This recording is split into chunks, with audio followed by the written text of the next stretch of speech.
One of the keys to working with AutoCAD is efficient editing techniques.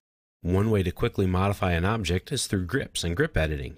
You can drag grips to perform any stretch, move, rotate, scale, mirror, or various other different types of operations. Grips are small, solid-filled squares colored blue that are displayed at strategic points on an object that you've selected. So if I select this arc, these blue squares are its grips. When grips are turned on, you can select the objects that you want to manipulate before entering a command. So meaning you don't start a command, then turn on grips. You just turn on the grips by selecting the objects. Very simple. Once selected, you can use the grips to manipulate the objects with your cursor very easily. So to use a grip, you just find one, pick it, and then you can move things around. I'm going to turn off the ortho command so we can see things a little bit better. See, as I move this around, I'm stretching this endpoint. So it does the exact same thing as a stretch command. As you can see, these two grips, which are based on the endpoint and midpoint of this arc, stay where they're at. Nothing else has changed. The only other thing that is changing, though, is the center of my arc. You can see how my radius is changing, and AutoCAD's telling me what's being changed on it. I just pick a new point, and there we go. Now the midpoint will allow me to move it by keeping the endpoints. This endpoint's the same as the other one, and the center grip just means I can move the object. Now you can see here, when I hover over this grip, I don't pick it, I get two options, stretch and radius. Well, the stretch is that moving thing that I did before, and radius allows me to change the radius based on the midpoint and the center point. Those will be held, so our endpoints are going to move. So I can just type in the new radius of whatever I want it to be. Say 6 feet. And that's basically how grips work. Different grip types, meaning a midpoint, center, endpoint, will have different extra functions. And that is going to vary depending on the type of object. So like the endpoint of an arc, and the line will be the same way, will allow me to stretch it, and it moves that endpoint around, or lengthen it. So I'm lengthening this arc, and I can type in the number of degrees it's going to go to, or I can just pick a point, and there it goes. A line's grips are very similar to an arc's. The midpoint allows me to use the stretch command for the whole object, or I can stretch the endpoint or lengthen the line.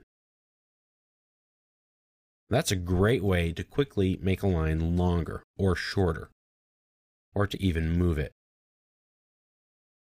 And I don't need any commands to do that. Just select your objects, and you can pick more than one, though the only thing changed is going to be the grip that you're selecting. But what you can do is hot grip something. So if I select the line and the arc, and I hold down the Shift key, and I pick multiple grips, the relationship between those hot grips, that's what these are called, hot grips, they turn red, like red hot. This relationship of these 3 points, the way they relate to geometrically, will not change. So now I can pick any of these, and it's like using the stretch command. And those 3 points will always remain at the same geometric relationship. So I can hot grip this endpoint and this midpoint, and now those 2 points stay the same, but the endpoints on my arc and the other endpoint of the line will move. Let's take a look at some other types of grips. If we have a circle, there are no endpoints involved in this, like with the line and arc, but it does have grips that you can use. The center point is just a move, so that'll move your circle around. The quadrant grips will allow you to change the radius or the diameter of your circle. So you can just type in what you want it to be. So right now, it's at about 5 feet. So now we can change it by typing in 3 feet. And now it's 3 feet. Now, most of the grips, like that are on the endpoints, are stretch. It's just like a stretch command. You pick it and you move it somewhere else. For example, if I use the stretch command, select the end of that line, see, it's the same thing. How much easier is that? 3 clicks. That's why grips are efficient, and that's why they help you do the exact same thing, but in a quicker and better way.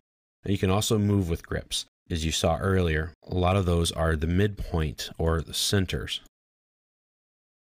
I can also select multiple grips here, and then hot grip them. And now I'm moving these 2 items together. But you also have to keep in account of what those grips do. So in this case, I'm changing the radius and the line at the same time. Now, there are some other things that you can do with grips. So if I select an object, hot grip it, press the space bar, I can do a couple of different things. I can use the move, press the space bar again. Now I can rotate, space bar again, and it's a scale option. Space bar again, I can mirror the item, and space bar again is a stretch. So let me show you that one more time.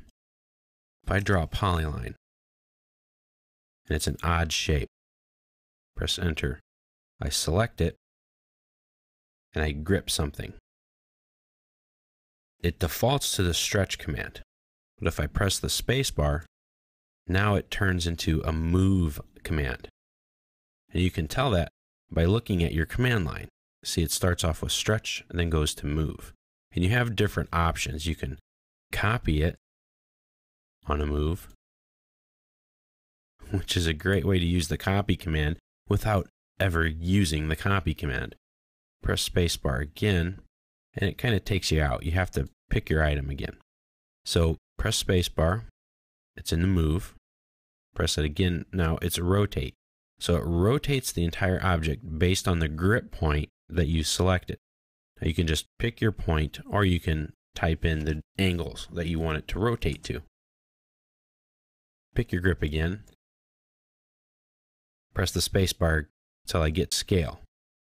Now, as I move my mouse back and forth, it measures the distance in units from the selected base point to where my crosshairs are. Now I'm at 5 feet 6 inches away, so that's 66 units. So I'm scaling this object by 66 units. Now I can move my mouse around, or I can just say 2 and make it twice as big. So if I pick my point one more time, keep pressing the space bar until I get to where I want, now I can mirror my object. And those are how you use grip edits. So you're going to find different grip edits for different types of objects, like the line. When you do, hover over the grip and you'll get this other box that will show you some extra features you can use. Or you can just pick it and start stretching. That's the default functionality. And remember, press the space bar, and that will toggle you through the list of options that you have available to you when you grip edit in grip edit mode on your object.